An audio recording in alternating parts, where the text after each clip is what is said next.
colleagues, partners, and friends, we are delighted to welcome you to the launch of the Government-to-Government Dialogue on Demographic Diversity and Dividends, which we refer to as the 4D series. And as you can see, we have the 4Ds, Dialogue on Demographic Diversity and Dividends. We have distinguished guests and panelists that will engage in an interactive and insightful discussion today. Colleagues, distinguished participants, excellencies, today's event marks the beginning of a series of quarterly dialogues over the next 2 years, 8 dialogues in total, which will facilitate countries' exchanges on policy successes and challenges encountered when planning for demographic changes in respective countries and in an effort to harness the demographic dividend. If you all remember, the African Union theme in 2017 was harnessing the demographic dividend through investment in youth. Therefore, these dialogues are appropriate and timely as they give us an opportunity to address the immense manpower potential we have if we look at our demographics. Before I invite our distinguished guests, let me share some technical instructions. Throughout the launch, we want to hear from you. We invite you to engage in the digital conversation around the dialogue series on Twitter using the hashtag the 4D series. I repeat again, the hashtag the 4D series, or directly via the YouTube chat box. Interpretation is available on the link in both French and English. So please be assured that you'll be able to hear what is happening. It is now my pleasure to invite Dr. Maria Flashbath, the Parliamentary Secretary of the Federal Ministry for Economic Cooperation and Development of Germany, to make her opening remarks. Dr. Maria, over to you. The floor is yours. Thank you. Thank you so much, Mrs. Moderator. Excellencies, Commissioner on Social Affairs, Dr. El Fadil, Deputy Executive Director, Dr. Kaita, esteemed partners from all over the globe, ladies and gentlemen. We live in an area of profound and diverse demographic changes. The world population is growing from almost 8 billion people in 2020 to almost 10 billion in 2050. Age structures are changing in all regions of the world. More than 2/3 of the population in Asia is of working age, but in the future, there will be more people aged 64 years and over. In Africa, around 40% of the population is younger than 15 years of age, but in many countries, the share of working age adults is on the rise. And in Europe, only 16% of all people are younger than 15, while 19% are more than 64 years old. These transformations create new opportunities, but also new challenges. And although the world is more demographically diverse than ever before, one thing is true for countries across the globe: fostering human potential and planning well for demographic changes is critical to seize the opportunities provided by demographic dividends. Last year at the Nairobi conference, to mark the 25th anniversary of the International Conference on Population and Development, I took part in a discussion about this with experts from all over the world. And I witnessed a vibrant exchange of ideas on policies and approaches for handling demographic change. Many of our partners across the globe shared their successful strategies for creating the opportunities needed for people to become actors of sustainable development. In order to continue the conversation started back in Nairobi, the African Union, the United Nations Population Fund, and Germany have joined forces. We have initiated this new series of government-to-government policy dialogues on demographic diversity and dividends, so that we can learn still more from each other about planning for demographic change. And so I'm delighted to speak at the opening event today. In light of the COVID-19 pandemic, coordinated action has become even more urgent across sectors and countries. The pandemic has turned our lives upside down in many regards and put the lives of many at risk. It could jeopardize our joint efforts to achieve the Sustainable Development Goals and realize demographic dividends. Today, we can already see some of the tremendous consequences of the pandemic. The livelihoods of hundreds of millions of people in developing countries are in acute danger. In Africa alone, over 20 million jobs are at risk. Young women and girls are particularly affected by the suspension of health services. For example, during the first 2 months of the lockdown, assisted birth in Nepal decreased by 50%. And in the Turkana region in Kenya, the number of teenage pregnancies has tripled. Therefore, building strong and resilient health system is part of our COVID-19 response. As part of our BMZ initiative on right-based family planning and maternal health, we invest yearly up to 100 million euros in finding joint approaches and solutions with our partner countries in improving access to modern contraceptives and enhancing professional birth assistance. Our multilateral partners are crucial in achieving these goals. And so I'm really delighted that Germany has been able to partner with the UNFPA and the AU. These are two close and long-standing partners. We appreciate UNFPA's continuing efforts to put young people and women at the forefront of their work, also in times of crisis. And the African Union is the most significant African regional organization, where Germany has been supporting this since 2003. Our two continents are neighbors, and cooperation with Africa is a focus of Germany's development policy. So I look forward to the exciting insights that our dialogue events will bring. Thank you so much. Thank you very much, Dr. Maria. Your remarks reminded us of the summit in Nairobi and for reminding us how much COVID-19 is threatening the gains we have made and also the challenges that we will face in meeting the Agendas 2030 and 2063. The partnership of the German government, UNFPA and AUC will go a long way in addressing some of these challenges. We look forward to the upcoming dialogue and specifically to the launch of this dialogue. Thank you very much, Dr. Maria. It is now my pleasure to invite my sister and dear friend, Her Excellency, Dr. Amira El Fadil, the Commissioner for Social Affairs and the African Union Commissioner. Dr. Amira, over to you. Thank you very much, Toko. Thank you to you, to UNECA, for the close collaboration during this pandemic, beyond this pandemic of COVID-19, and I believe after this pandemic we will continue this very good level of collaboration. Also, my greetings goes to my two sisters, Maria and Diana Keta. Always good to see you both. To the rest of the participants from governments, from UN agencies, all of you, I thank you for having me part of this meeting and having the African Union for this meeting. It's a very important policy dialogue that we are initiating today.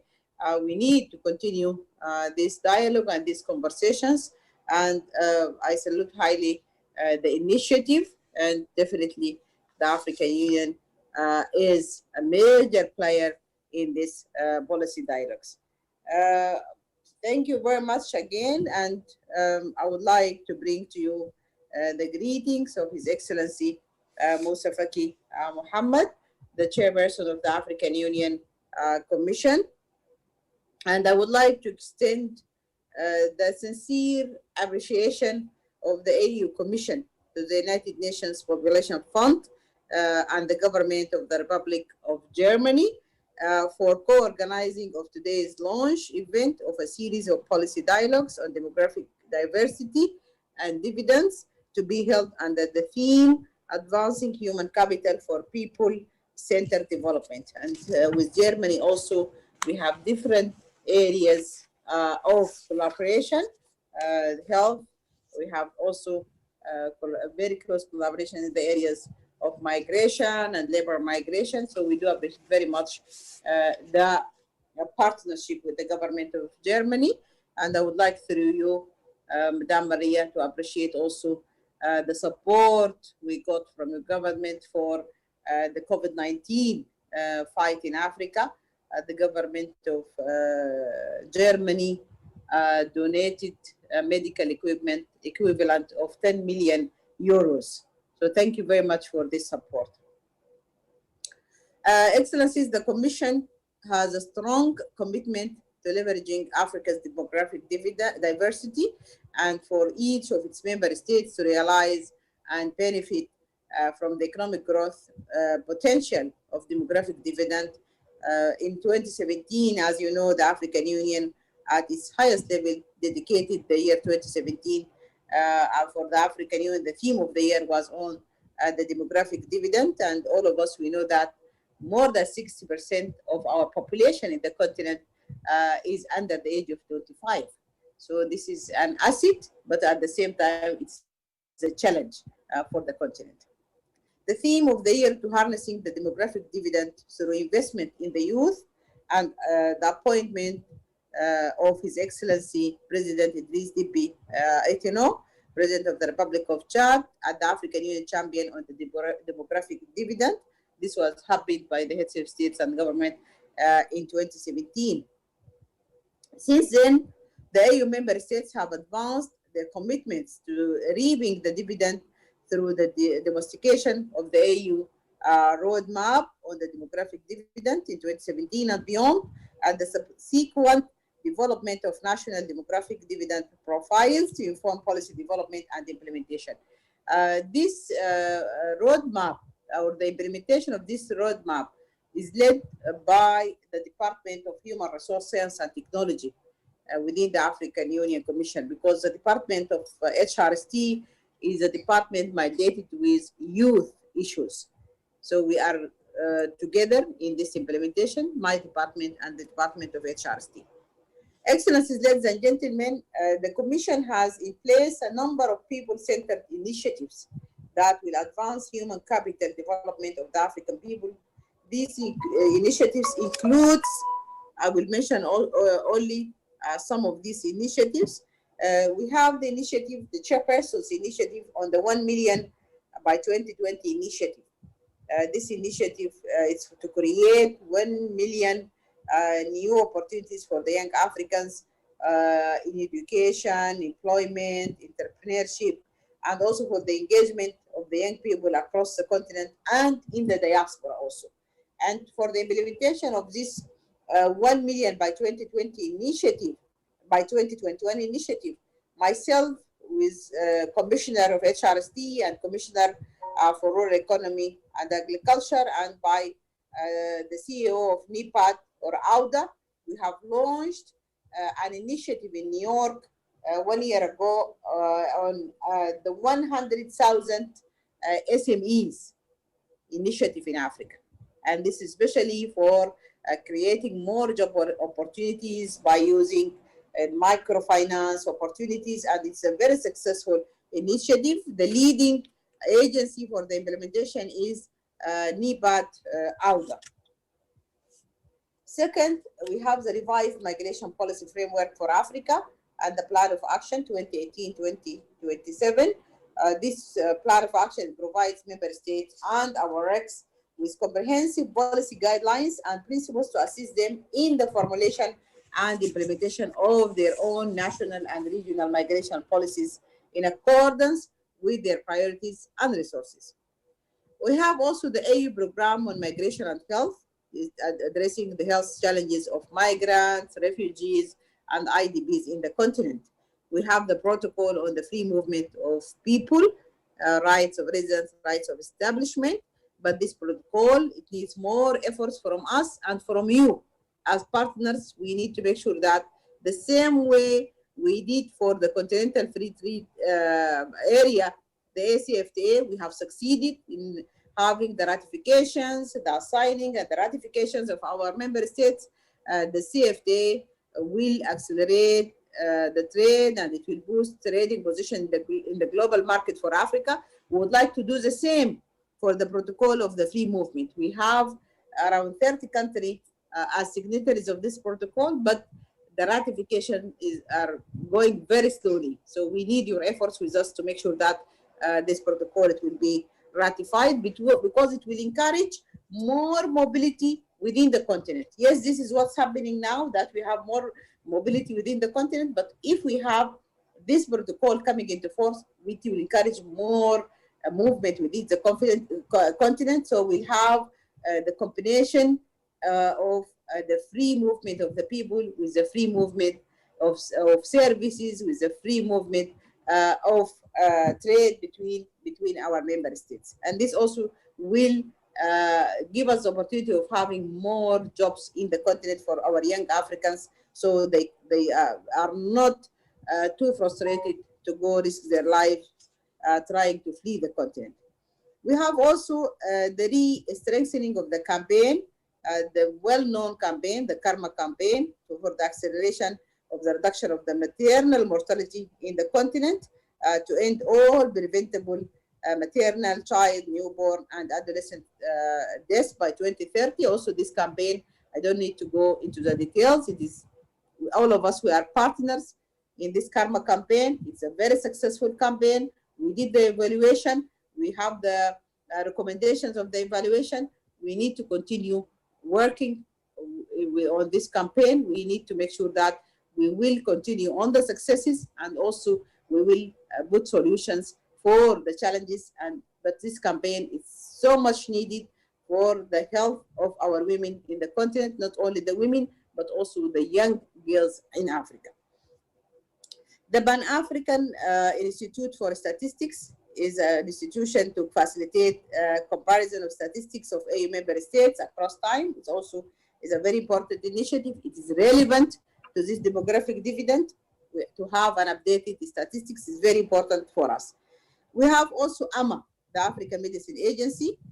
This agency is targeting the improve of our regulations, access to quality, safe and efficacious medicines and medical products on the continent.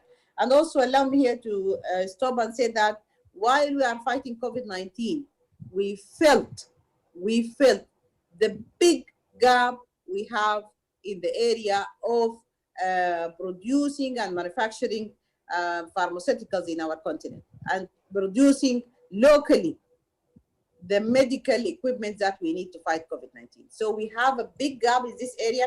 That's why AMA is a very important technical institution. It is needed for the continent, the way we did for Africa CDC. That's what we need to do to have AMA coming into force. We have 16 signatories. We have 5 countries ratified, but we keep on calling on our member states, please sign and ratify AMA, so the African Union Commission will play its part in establishing AMA by 2021, because AMA is a complementary agency needed to complete the work of Africa CDC. We have the African Humanitarian Agency. We have the protocol to the African Charter on People's Rights, the right of older human people rights, on the rights of older persons. We have the protocol on people with disability. I don't want to mention all the legal instruments we have, but my point here is to say that we have enough instruments, legal instruments, we have initiatives, we have policies. Our gap in the implementation. I call upon you partners, I call upon you member states, let us do our efforts, let us exert our efforts on having more implementation. Since I came as a commissioner to the African Union in 2017, I kept on repeating it. What we need is more implementation. What we need is an acceleration of the implementation. That's what the continent needs, but we have the right policies in place. Excellencies, ladies and gentlemen, guided by our AU Constitutive Act to promote and defend Africa common positions on issues of interest to the continent and its people, and also by the aspirations 1 and 6 of our Agenda 2063 for the Africa we want. Our Agenda 2063 is our aspiration for a prosperous Africa based on inclusive and sustainable development, and a continent whose development is people-driven, relying on the potential offered by the African people. Commissioner, I'm going to speed you up. I will. You're eating into your time. Thank Just you. 2 minutes. The Commission is also undertaking an important initiative to develop a common African position on population and development. Our member states have been invited along regional lines to deliberate and interrogate population and development issues. We had a successful meeting in Ghana. This meeting for the ministers responsible for our population, we are building on it, and we are exerting also our efforts to have this common position, as well as identify our priorities, challenges, best practices, and common solutions. The Commission also recognized the importance of addressing the varying and often unique context that has an impact on the diverse populations and development issues of the continent. Excellencies, ladies and gentlemen, my apologies if I took long in this opening of this dialogue, but our collective efforts on the impact of COVID-19 is a pertinent reminder to us all, member states, stakeholders, and partners of the need to place matters that affect and impact all population at the highest level of the development agenda. But we proved through this fight of COVID-19 that we can fight whatever problems we have in the continent together and in close collaboration and in unity. Excellencies, the upcoming series of the policy dialogues on demographic diversity and dividends shall be instrumental to showcase the success, the best practices, and challenges of member states, and also to allow for a concerted effort towards Africa realizing its full potential in line with the aspirations of Africa's transformative agenda 2053. Thank you again, and my apologies, Toko. I became very talkative with this COVID-19. Thank you.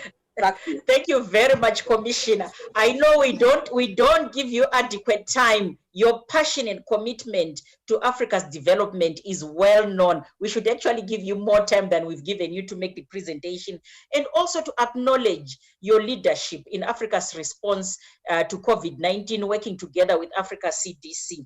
Thank you very much. And for the initiatives you and your sister commissioners have put in place.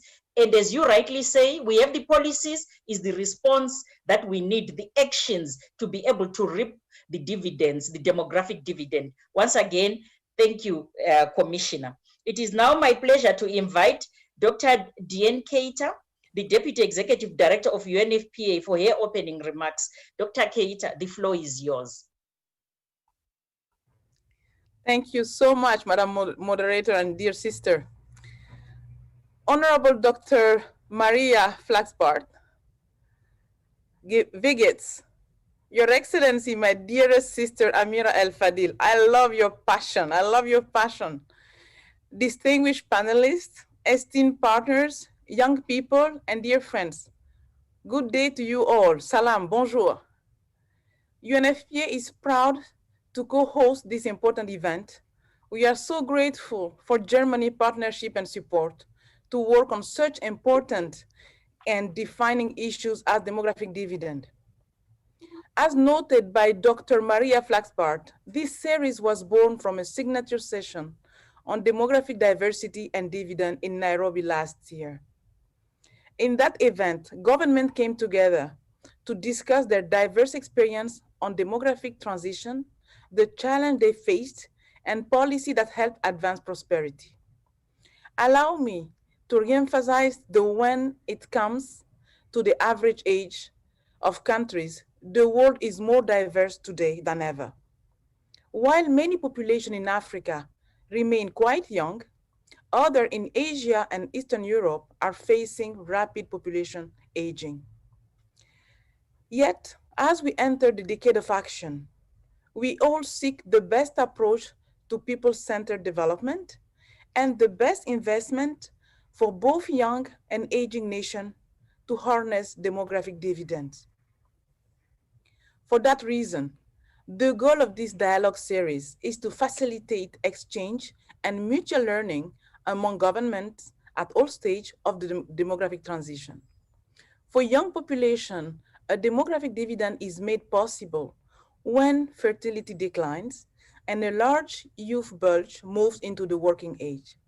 That generation can lift the economy of a country by expanding the number of working age population relative to the very young and very old. But such a dividend is only possible if the youth bulge entering the job market has received ample investment in their health, education, rights and choices, and ultimately, if their knowledge and skills can grow a modern economy and there are decent jobs for them. Hence, opportunities for young people, young men and women, are central to a demographic dividend. And what a better way to leave no one behind than strong demographic dividend studies. For aging population, a second demographic dividend is also possible. A second dividend occurs when a large aging generation has experienced a lifetime of economic opportunity and is able to reinvest in the country. Where lifelong health and learning, reliable jobs, and social protection allow people to age with dignity, they bring a second demographic dividend by giving back to the next generation as investor, entrepreneur, mentors, and leaders. The first and second demographic dividend cannot be separated, as both demand that people have lifelong opportunities to prosper, including the right to decide when and whether to marry and start a family, and the means to balance work and family life. This series will address policy lessons across a wide range of sectors and host a dialogue each quarter for the coming 2 years. The next dialogue on November 19 will focus on data, particularly population and sector data needed for government to forecast and plan effectively. That will be followed by dialogue on a range of themes, including health, jobs, and social protection. And I hope we will not shy away from AUC 6th region, the diaspora, and the Afro-descendiented. Yet, allow me to emphasize that this series is a platform for all of us, and we welcome your suggestion for future themes. UNFPA is proud to have partnered with the African Union in 2017 on its effort to mobilize political commitment to harness a demographic dividend. The ongoing implementation of demographic dividend roadmaps represent an important example of what can be achieved when government, private sector, and civil society work together. In West Africa, UNFPA continues to implement the SUED program, which remains a unique flagship partnership and is now moving to expansion. We are equally proud to be entering the 5th year of our global program on aging and low fertility, supporting healthy aging and policy that underpin the balance of work and family life. While COVID-19 has led to a greater isolation for many, we hope that this series will spark essential conversation that bring us closer together to share policy solutions, to build forward together, and to achieve dividends for all. It is a unique opportunity to partner more than ever with our dear UNECA. Before I end my speech, I bring to all of you the warm greetings of our Executive Director, Dr. Natalia Kanem, and really would like to pay tribute to the amazing UNFPA team working with you on this series of conversation. Dear Honorable Dr. Maria Flaxbar, danke schön. I thank you. Je vous remercie. Shukran. Thank you very much, Dr. Keita. Certainly, partnership is crucial, and our ability to meet the opportunities provided by our demographics can only be through partnerships. Thank you very much. On behalf of all the participants of the launch event, I sincerely thank the co-organizers of the 4D series, the government of Germany, the African Union, and UNFPA for carrying forward the Nairobi discussions. I never thought I would see the Nairobi discussions coming out in these rich dialogues and creating this platform for countries to continue exchanging and crafting policy solutions for sectoral investments in the human capital. My sister, Commissioner Amira, did say they have policies in place and countries have started implementing the roadmap. And this is an opportunity to share the experiences of implementing the roadmap. Thank you very much. I'm now going to move over and introduce the panelists. And my request to all the panelists, please be precise and brief and stick within your times. I don't want to interrupt you, because once I interrupt you, we lose your brilliant idea, so stick to your time. It is now my pleasure to introduce our first panelist, Dr. Sonalde Desire from the University of Maryland. My apologies if I pronounced your name wrongly. And the Director of National Data Innovation Center in New Delhi for her introductory intervention to set the stage for the panel discussion. Over to you, Dr. Desai. Thank you very much for this invitation to participate in this dialogue. Over the past decade, the term demographic dividend has become part and parcel of our vocabulary, reflecting a virtuous cycle in which investments in family planning leads to declining number of dependents, coupled with a large generation of workers. This one-time benefit offers a window of opportunity to invest in education, health, and infrastructure to create a long-lasting increase in productivity and quality of life. When we met in November in Nairobi, our focus was on the youth, the marginalized populations, and women to ensure that this virtuous cycle does not leave them behind. What a difference these 11 months have made. With the world in the grip of pandemic and global economic crisis, we will have to struggle hard to ensure that hasty responses to the pandemic do not undo the gains made by the global community. The only way for us to do that is to set clear priorities and to ensure that our response to the COVID-19 crisis are consistent with our commitment to enhancing the demographic dividend. I think there are three areas that deserve particular attention. The first, ensuring livelihood protection to maximize the first dividend. Educational policies to ensure that we do not lose first generational learners to school closures and fail to realize the second demographic dividend. And reshaping social protection policies to keep our promises to older citizens for a healthy and happy aging. Let me expand on each of these three. The first dividend can only be realized if our large generation of young workers can continue to be productive in African Union and elsewhere. Okay? The economies are shutting down from the fear of pandemic. So how do we do this? Okay. This issue is even more likely to become pressing for women who are often in unprotected employment and are burdened with childcare. Research by my colleagues at National Council of Applied Economic Research in India shows that among individuals in wage employment, during the economic lockdown, male employment fell by 40%, but for women, the drop was 71%. Starting from an already low access to wage employment, this is a sharp reduction. Unless women's access to wage work, ability to continue their small and micro businesses, and improved access to childcare is prioritized during the recovery, we are going to fritter away a large proportion of the hard-won demographic dividend. The second issue to focus on is that the biggest benefit of fertility reduction lies in a smaller generation of children.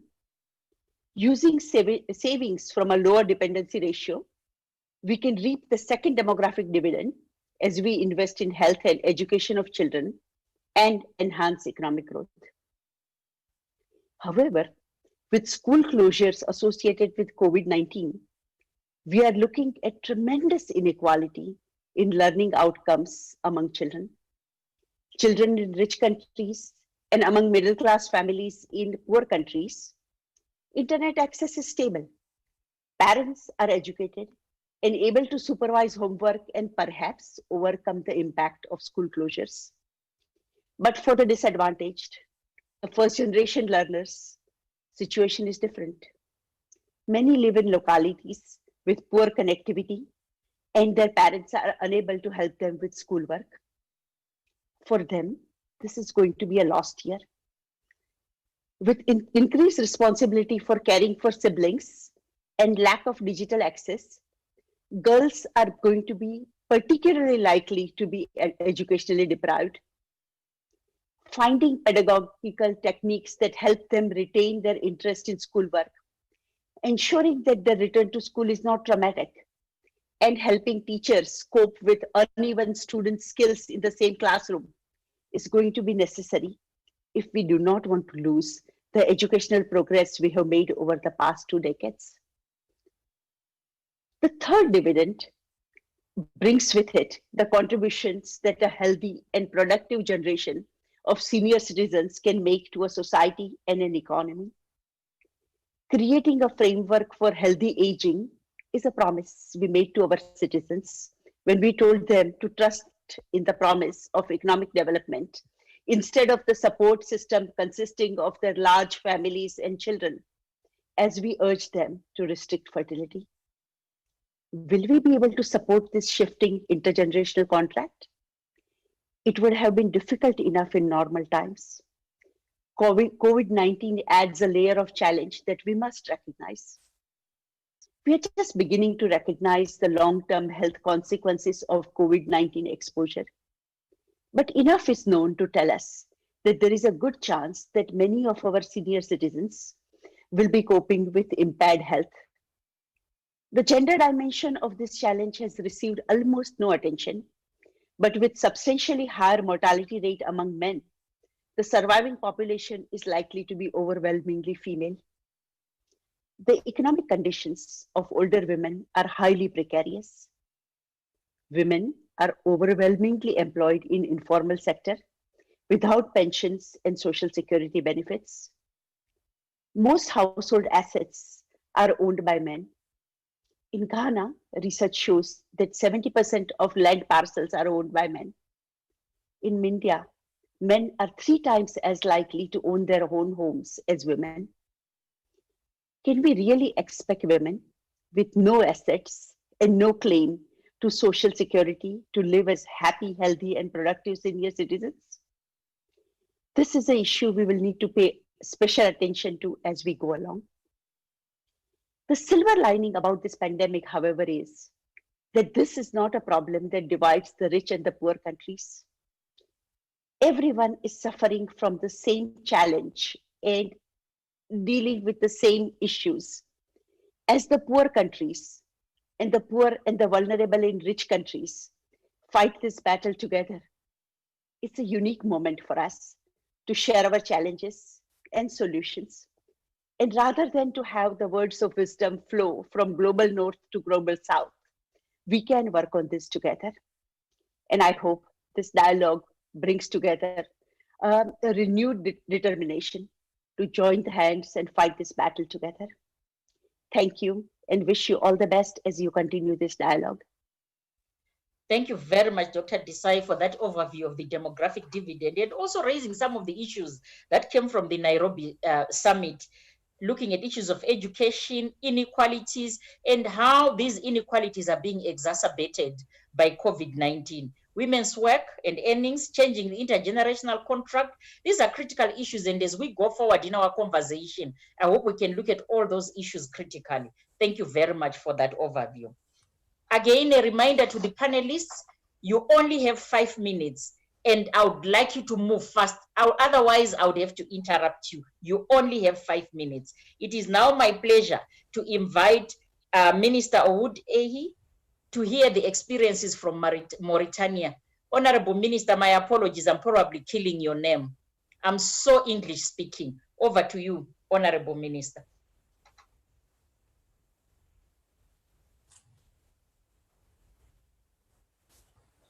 Minister, are you there?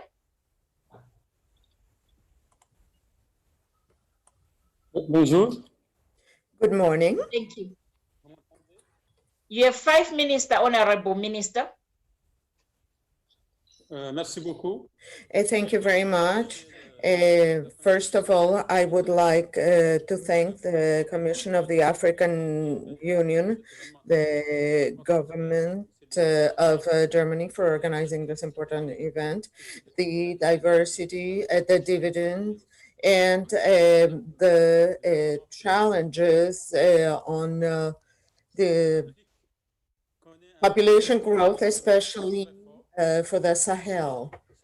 Mauritania has a desert territory of 80%. It records 30 years of droughts, and we want to develop the policies to energize the youth with a demographic growth of 2.77%. We have a very young population with more than 44% less than 15 years.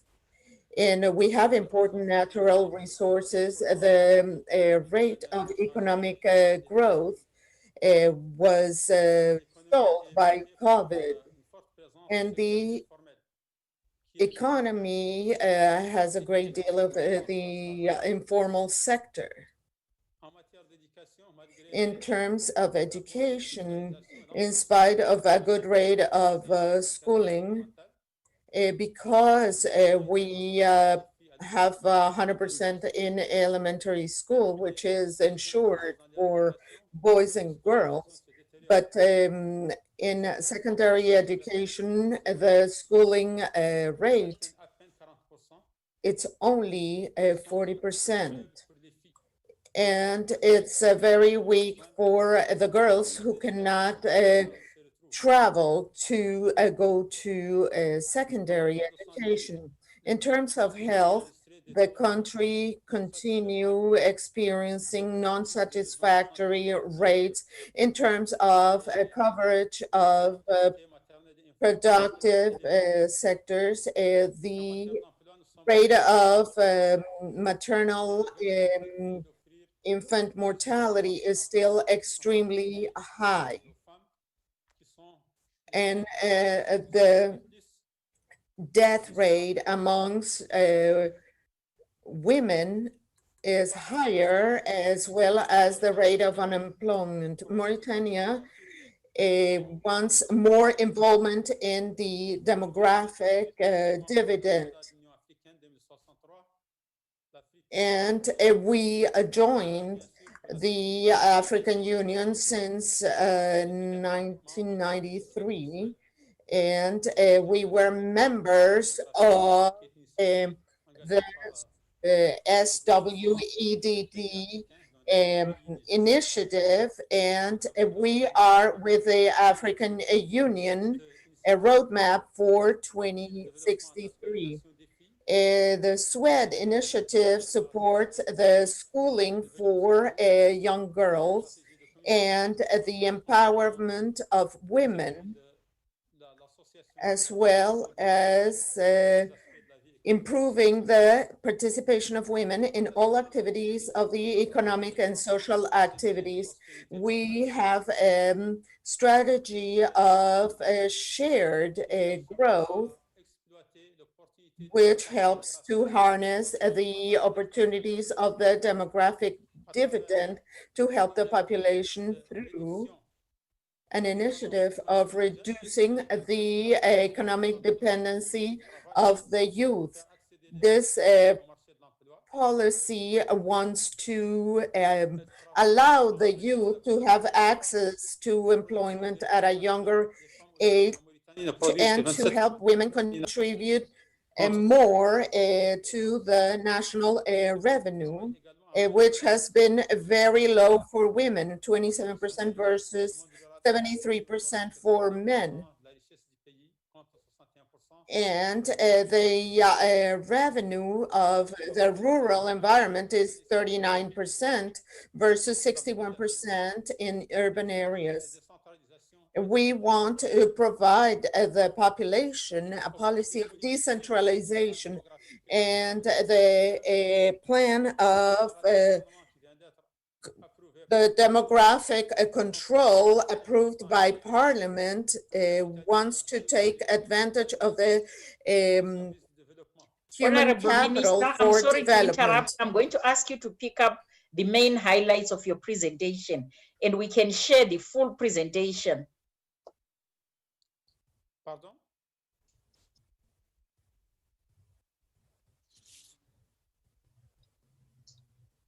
Hello, can you hear us? The interpreter is not working. Can you repeat the question, please? Thank you. I'm inviting the minister to pick up the highlights because he's running out of his time, and his presentation will be shared with the audience. Okay. Très bien. Donc, pour le développement des Very capitales, well. In order to exploit human capital, we want to continue the policy of harnessing human capital and invest in women, in their health, in employment of young women and women, in order for them to contribute more in the productive activities of the countries. In terms of COVID, we have priorities that include continue promoting economic activities by supporting social and economic development, especially women, especially for the poorest in the population. For this policy, Mauritania implemented the SWET plan to accelerate the policy to help the poorest in the population in terms of health, education, and employment. Thank you very much. Thank you very much, Honorable Mohammed, the Minister of National Education, Technical Training and Reform of Mauritania. I know I cut you and there was a lot to share, and would like to share your presentation with the rest of the audience. Thank you very much. Can I ask all the panelists, please, to switch on their cameras? Please switch on your cameras, all the panelists, so that we can see you. It is now my pleasure to invite Mr. Stephen Lauren Apete Matongo to share the experience of the Central African Republic. Over to you, Mr. Matongo. And please, can you all switch on your camera so that we can see you? Mr. Matongo, over to you, and we have exactly 5 minutes. And by the way, I'm timing the 5 minutes. De mettre vos caméras pour qu'on puisse vous voir, pour qu'on puisse vous voir. Je voudrais maintenant inviter Monsieur Mr. Matongo, we can't hear you. Mr. Matongo, we can't hear you. S'il vous plaît, mettez vos caméras en marche pour qu'on puisse vous voir. Technicians, please, can you help Mr. Matongo? We can't hear him.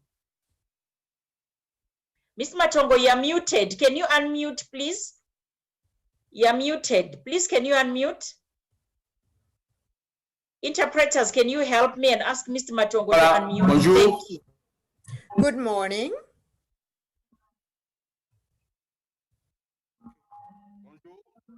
Good morning.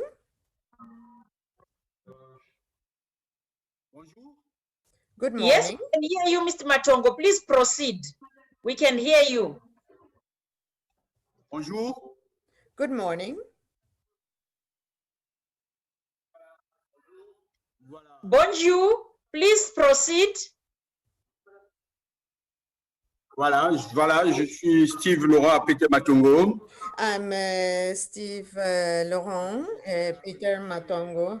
I would like to thank the German government and the UN Population Fund and all those who helped organize this meeting. I would like to thank the moderator who has given me the opportunity to speak during this meeting.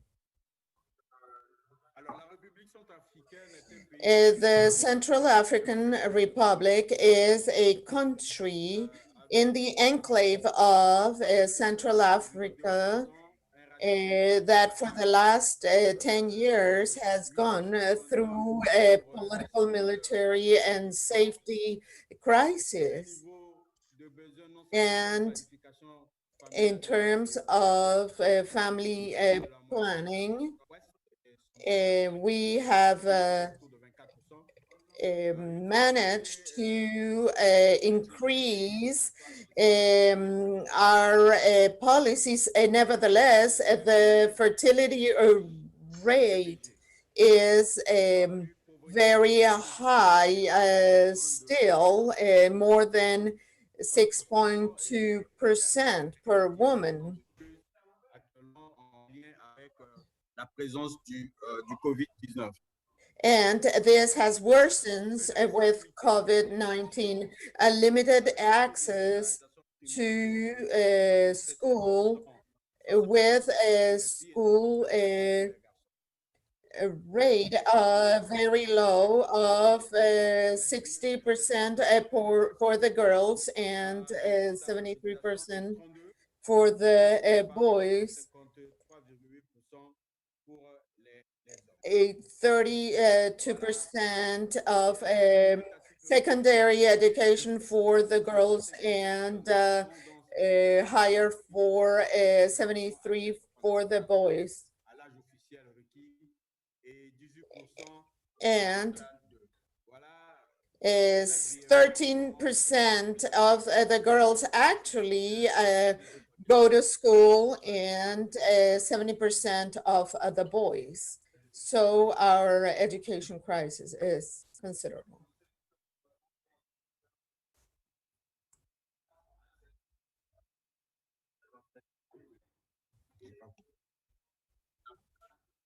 Mr. Matongo, we've lost you. Interpreters, please help me. We've lost you, Mr. Matongo. I don't believe I he's can saying see your anything. video. Yes. His video is also inverted. Yes. Mr. Matongo, are you there? Can I come back to Mr. Matongo because I'm running out of time and move on to the next? I'll come back to you. Okay, we can hear him now, so if he can just speak. No need for the video. Mr. Matongo, please can you go ahead and speak? To help with your connectivity, don't put on your video. Oui, je vous entends, je vais continuer. I can hear you. Can I continue? Yes, please. Can I And just to continue? alert you that you've got 3 minutes to go. Do you hear me? Can I continue? Yes, he should continue and alert him that he's only got 3 minutes. I can hear you. Can I continue? Hello? Hello, Mr. Matongo. Interpreter, please can you tell him we can hear him and he's got 3 minutes. Bon, maintenant. And now? Oui.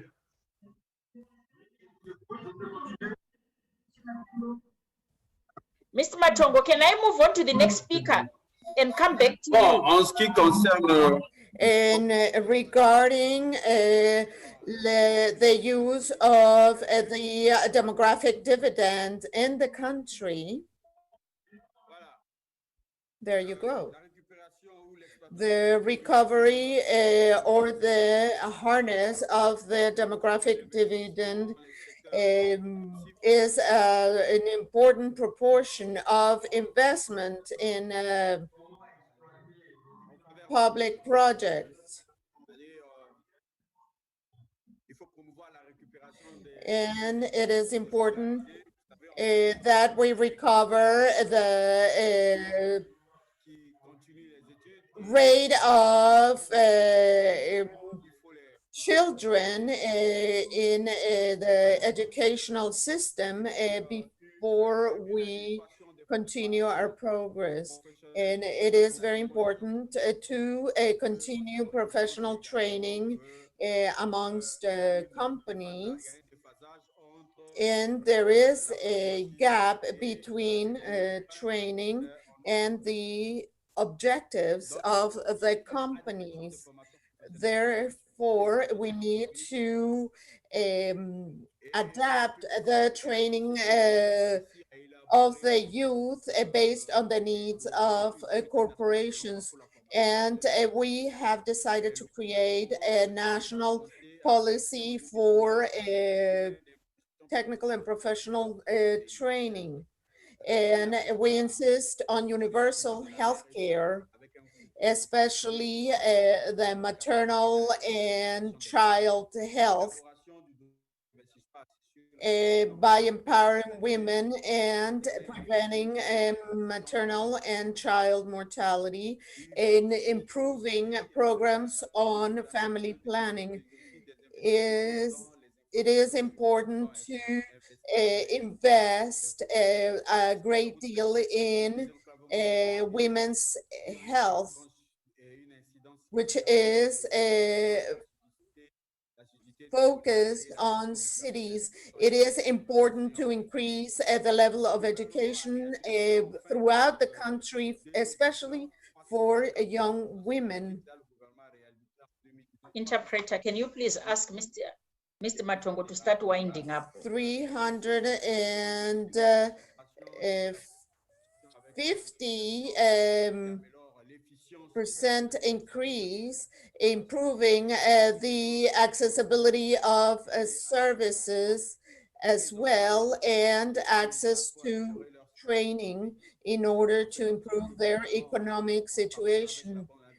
Considering this, the Mr. government, Matongo, can I in ask you to coordination wind up, with please? private companies, will take advantage of information and communication to facilitate access to health and education, especially amongst the youth.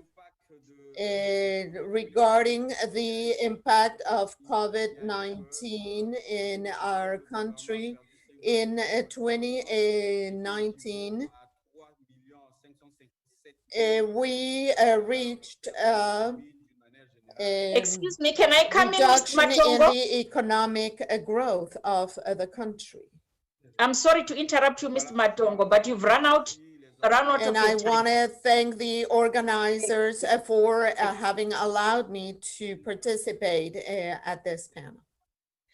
Thank you very much, Mr. Matongo, the Director General of Economy and Development Planning at the Ministry of Economy Planning and Cooperation of Central Africa. I recognize that you had a lot of connectivity challenges, so we might have missed some of your interventions, but please share your presentation and it will be circulated in the audience. It's now my pleasure to invite Mr. Chavala to present the Zambia experience. And Mr. Chavala, can I ask you to keep to the 5 minutes? Good afternoon. I'll try as much as possible to stick to the time given. Just to start by appreciating the partnership between Unfpa and the Federal Republic of Germany. And I'll speak within the context of what we're doing within the Republic of Zambia with regard to integrating issues of demographic development in our development planning processes. Zambia does recognize the need for timely, strategic, targeted, and simultaneous people-centered investments in various sectors of the economy through an integrated approach. It's worth noting that Zambia, like many other African countries, has a youth population comprising of 46% below the age of 15. And this to us presents an opportunity for harnessing demographic dividends if appropriate investments are made in strategic areas, which include the economy, education, health, family planning, among many others. The key human capital challenges to harness the demographic dividend that we have identified as a country include the fact that majority of the population live in abject poverty. We also are facing contraction of resource envelope. This is against the backdrop of constrained investment, because we have some debt obligations as a country that we need to honor. And the economy has stagnated because of the onset of COVID-19. We also have a high income and gender inequalities. Our Gini coefficient is about 0.69%, and the gender inequality index is about 0.54. High teenage pregnancy still remains a challenge at 29%. We also have unmet need for family planning, which is at about 20%. Less than half of our women of reproductive age use contraceptives, and this is about 46%. High prevalence of HIV and AIDS at 11% still remains a daunting task that we need to deal with. Completion rates is about, for primary education, is at 80%. We'd like it to be as high as 100%.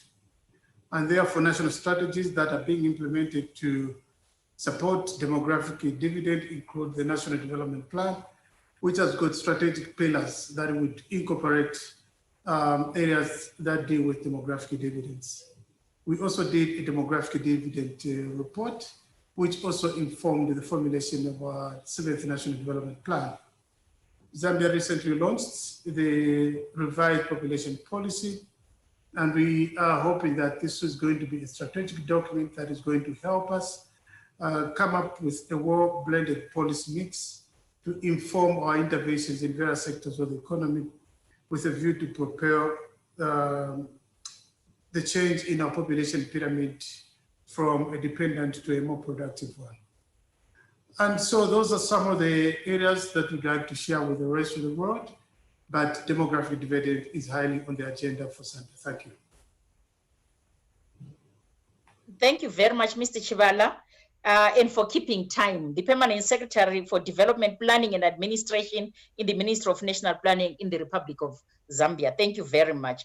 I would now like to invite Dr. Abla Amawa to speak about the Arab countries' experiences. Dr. Amawa, over to you. Thank you very much, and I thank the organizers for inviting me on behalf of the Arab Population and Development Council of the League of Arab States. I will start to stick to the time that I'm actually speaking about a very diverse region in terms of having different levels of socioeconomic development. It combines highly indebted countries, the middle income countries, as well as the net contributing countries or oil producers.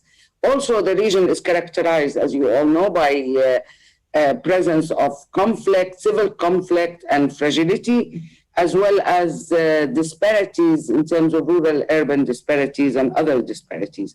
So this means that it's going through, as a region, through several stages of the demographic dividend, where we have some countries that are in the pre-demographic dividend stage, some are at early demographic dividends, and others are late or may miss, actually, or may have missed the demographic dividend.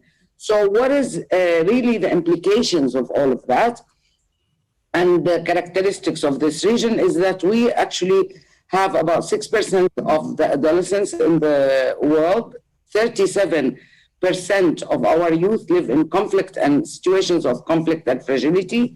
58% of the world's refugees, half of the world's IDPs. So if you start with, this is without COVID, and the implications of COVID on the region, we are seeing that there will be an increase in terms of acute poverty. We already have about 1 in 4 that live in acute poverty and over 118 million that live in poverty. We have 1 in 5 early child marriages, and this definitely has increased due to the COVID crisis, increase in poverty and increase in inequality. 61% are unemployed among the refugees, and many of them do not have access to schools and education. So this leaves us with very high unemployment for women. The region is one of the last regions globally in terms of closing the gender gap. Just to give you an example, 39% of the females are unemployed in North Africa alone, and 41% in the rest of the region. So where does this take us forward, and what implications does it have at the policy level? I think we will have during the debate the chance to discuss this, but there has been, and this is my closing, very concerted effort by Unfpa, the regional Unfpa offices, as well as the global by the League of Arab States, by the Arab Council on Population and Development, to really work on the Nairobi commitments, to work on achieving the commitments made in the SDGs and the global agenda, as well as the ICPD. And with that, I'll close. Thank you very much. Thank you very much, Dr. Amawa, and for keeping the time. Dr. Amawa is the head of the Arab Population Council with LAS for all the Arab countries. Thank you very much. I'll now invite Honorable Minister Nelia Rusu to share with us the experience of Moldova. Honorable Minister Rusu, over to you. Your Excellencies, Dr. Amira El-Fadil, Dr. Maria Flexbar, Dr. Jean Keita, distinguished participants, dear friends. It is my pleasure to participate on behalf of the Government of the Republic of Moldova at the launch of quarterly series of government policy dialogues on demographic diversity and dividends organized by Unfpa, the African Union, and the Government of Germany. Indeed, such kind of events represent a good opportunity for sharing experience and learning about best practices applied by countries from all around the world in harness demographic dividends. Republic of Moldova is a small country from Eastern Europe, which, like many other countries in the world, regardless the stage of development, is facing serious demographic challenges such as aging, out-migration of young people, and low life expectancy, especially among men. Demographic changes of the Republic of Moldova, such as aging and migration of skilled population, is affecting all sectors of the country. The way how the government addresses these changes depends how the country is based on its human capital and a mobile population. Moldova is becoming older. With a population of over 2.6 million people, every 5 persons in the country is over 60, and majority of those that are leaving the country are aged 34 years old. Saying this, we acknowledge by immediate action are required. If addressed by proper policy aiming to empower older people through active aging, as well as treating the migration issues by integrating the measure into policy development, the aging population and migration will stop causing negative impact on economy and other social area of the country. Starting 2016, the government underlined the importance of shifting from demographic security concept that was focused on population number toward the right-based demographic policy agenda that is driven by data and human rights. The concept vision population and development approved by the National Commission on Population and Development underlined the importance of integrating demographic changes into the overall policy programs with focus on aging, migration, desired fertility, and low life expectancy. The concept vision on population and development was later integrated into the project of the National Development Strategic Moldova 2030 that is focused on the human quality of life approach. Also, the National Development Strategy Moldova 2030 highlights how aging and migration of the working age population can be still an opportunity for the country to harness a potential second demographic dividend. This year, Republic of Moldova has conducted its first voluntary national review in order to assess the progress of the country in implementing the sustainable development goals in the 2030 agenda. In this case, the Ministry of Health, Labor and Social Protection is actively engaged in harnessing the second demographic dividend. As a first step, as mentioned above, was to ensure that main policy document of the country, Moldova 2030, integrates key demographic changes. Then we are investing in active aging programs by allocating domestic funding for empowering older people and promoting active aging. To improve the quality of data and analyze implication for demographic processes, the government is conducting now generation and gender study for the first time. Republic of Moldova is also improving its data on population and migration. Last year, the National Bureau of Statistics with Unfpa support published for the first time estimates of the international migration and population with usual residence. This new data showcases a new demographic structure of the country, which guides the policy-making process of the Ministry of Health, Labor and Social Protection. You are also engaged in several programs of taking stock of migration by reintegration into the labor market of Moldovan migrants. All these activities are aiming to harness the potential of the second demographic dividend by making the necessary investment and guiding our work by accurate data. I would like to thank the Unfpa Moldova for continued and fruitful cooperation, due to which we are able to promote right-based and data-driven demographic policies. By the end of this year, we aim to develop an action plan on demography issues arising from the National Development Strategy Moldova 2030. Thank you very much for your attention. Thank you very much, Ms. Russo, the State Secretary, Minister of Health, Labor and Social Protection in Moldova, for your remarks. Thank you very much. Just to indicate to all the listeners that this session is being recorded on YouTube in both English and French. So you also have an opportunity after to go into YouTube and watch and listen. Panelists, thank you very much for your very rich sharing. We learned of your experiences, we learned your challenges, we also learned opportunities that you've taken advantage of. We received prior to the launch some questions, and I would like to address these questions to the different panelists. Again, I'm asking the panelists to be brief. I always say, unfortunately, these Zoom meetings, we don't have an opportunity to engage as much as we can. When we open after COVID, we should have a big conference where we can engage much more than we are able to, and in Zoom. My first question is to Dr. Desai. Dr. Desai, in your presentation, which really was very rich and provided us an introduction into our conversation now, you spoke about 3 critical issues, and I'm linking your presentation to what Commissioner Amira said. Commissioner Amira said Africa is not short of policy frameworks. They exist. And each of the 3 areas that you addressed, there are policy frameworks on the continent. And my question to you is, if you were to speak to the ministers, the various ministers that work around demographic dividend, what you do encourage them is one key action that they have to put in place for us to move towards harnessing the demographic dividend. Just one key action. Thank you. Over to you. I would say not losing the learning advantages that we have gained over past 2 decades, because I think the COVID is going to have an enormous impact in repressing the learning outcomes and creating educational inequalities, which will continue on for decades to come. So focusing on minimizing the impact of COVID on children's learning, and particularly girls. Thank you very much. And I'm sure we can talk about a lot of other actions that can be put in place, but education, if we are to harness the demographic dividend, education is so key. And really COVID-19 is challenging our ability, especially to ensure that girls participate in education. Thank you. Now, Honorable Minister Mohammed,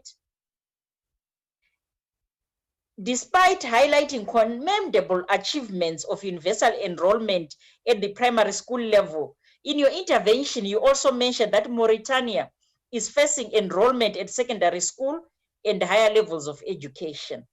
Just briefly, what are your government's efforts in addressing the challenges at secondary and higher education levels in order to accelerate the development of human capital and enable Mauritania to harness the demographic dividend? Let me repeat my question.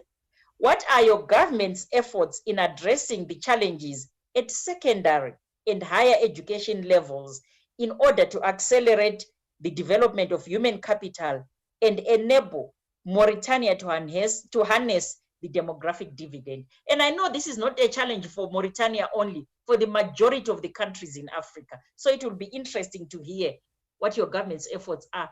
Briefly, maybe just 2 efforts, if you can share that with us. Over to you, Honorable Mohammed. Merci. Thank you. The way Mauritania works at the level of secondary education with measures that allow the participation of girls, which is the part of the population that don't have access to this sector of schooling, then we build schools near the place where they live, also measures that encourage girls by providing transportation means and means to support them to obtain good results, and also help the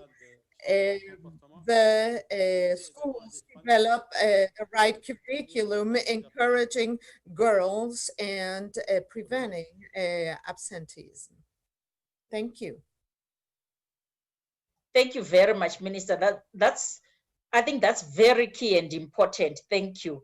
I'm aware that Mr. Matongo has left, so I'll move on whilst there's a replacement for him, but because I'm running out of time and he has had to leave for an important meeting, I'll move on quickly to Mr. Chivala.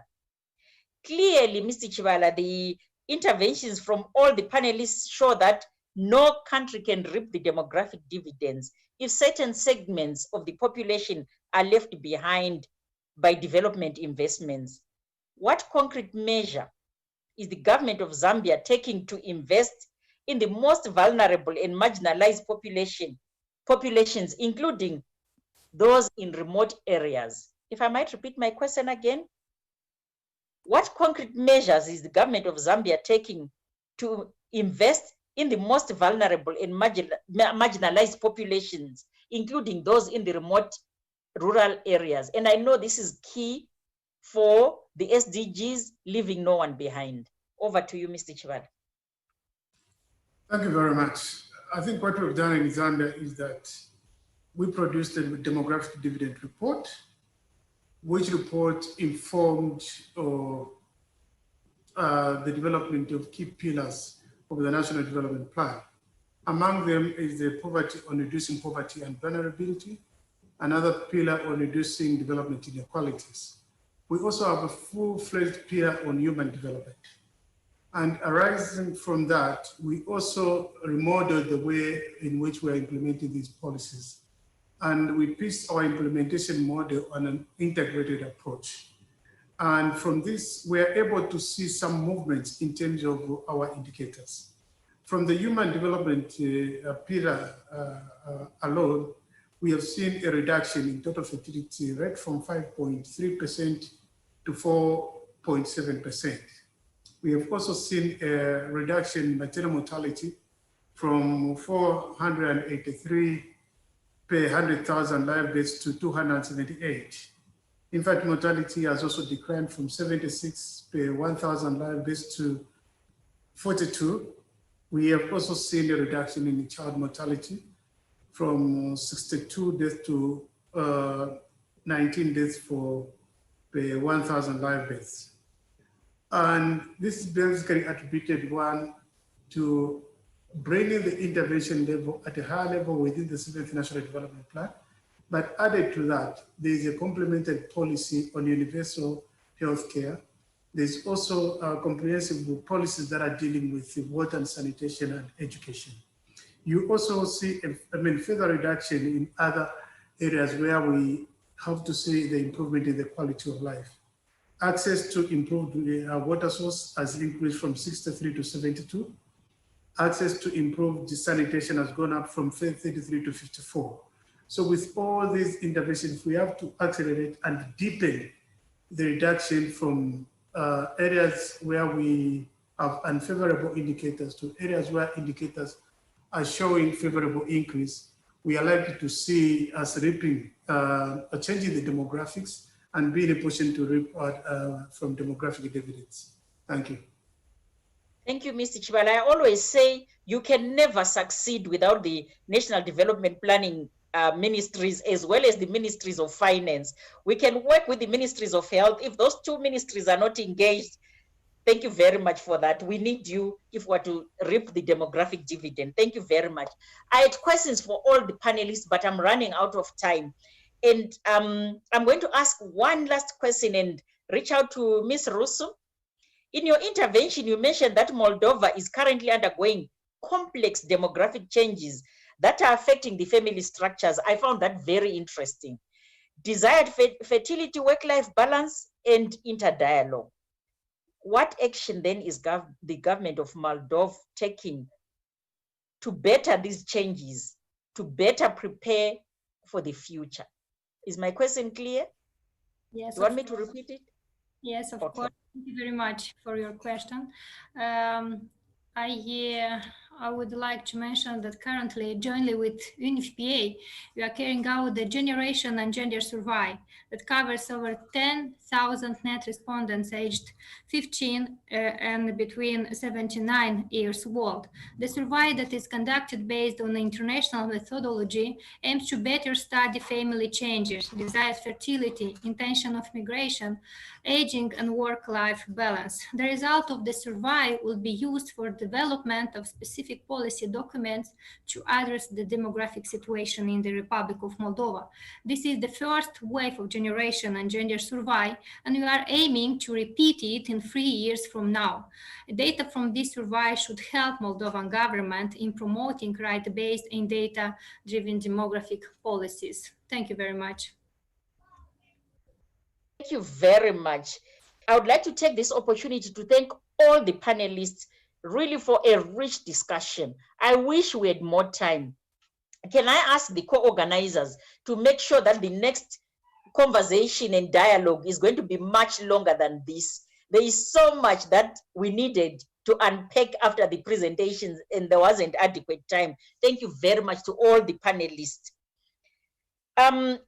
You generously shared your experiences, and I think what this dialogue is about sharing experiences, learning from each other. And there was a cross-section of presentation from ministers to senior policymakers to institutions that are working in these issues. And this is so key if we're to learn and benefit from the experiences. I'm coming to the closing segment of our dialogue, our first dialogue, which has really been very successful.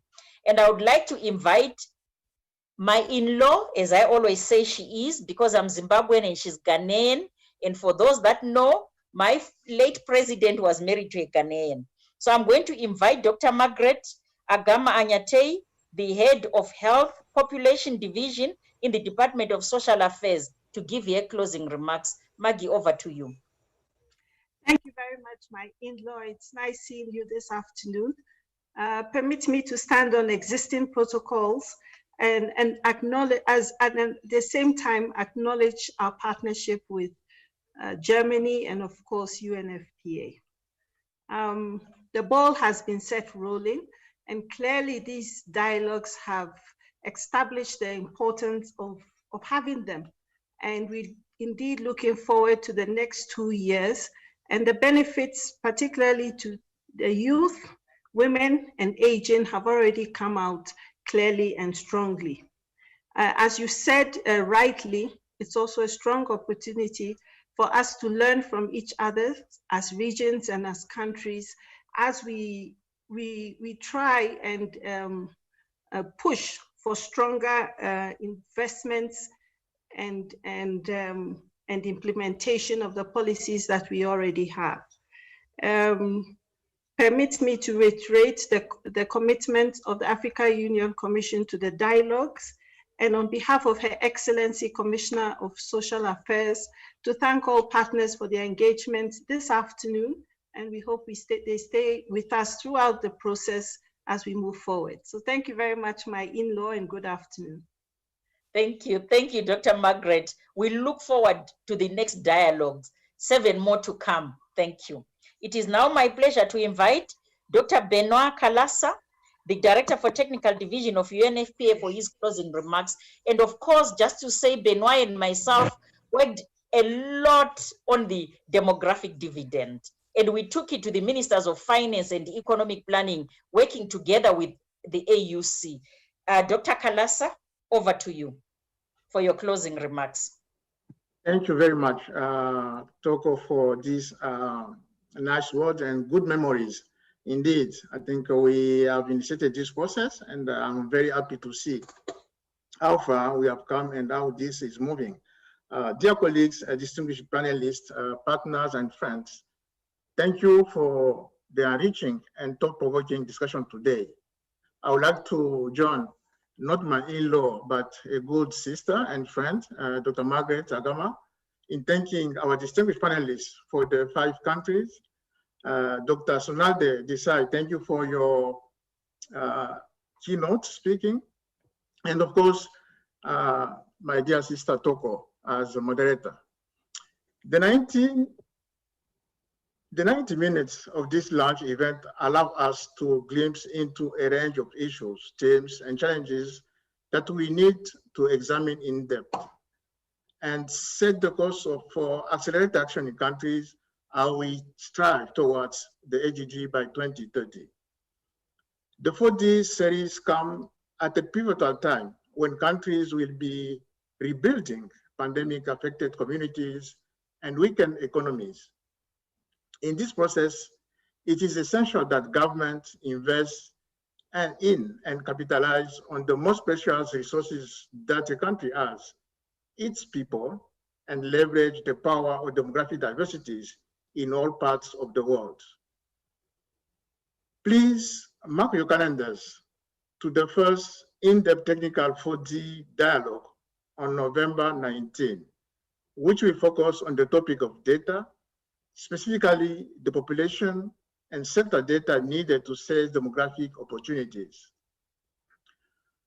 Future dialogue will address health issues, the health systems, of course, enabling youth leaders, lifelong learning, innovative job growth in the green economy, and more.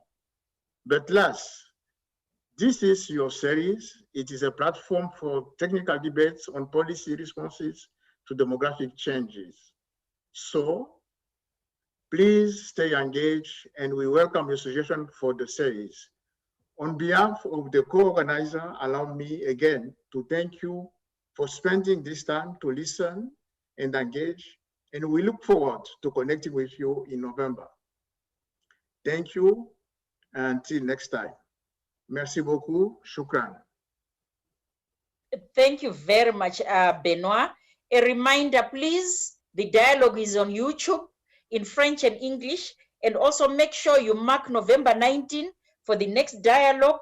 And let me thank all of you for joining this dialogue, and also to thank the teams organizing the dialogue. We don't see them behind the scene, but they've made this successful. To thank the technicians, and of course the interpreters who have to bear with us reeling fast as if they are not there. And once again, the panelists and both Margaret and Benoit for closing, and the co-organizers. Thank you very much. It was a joy for me to participate as a moderator in this dialogue. Demographic dividends are my passion. Thank you. Bye, everybody. Thank you. Bye. Goodbye.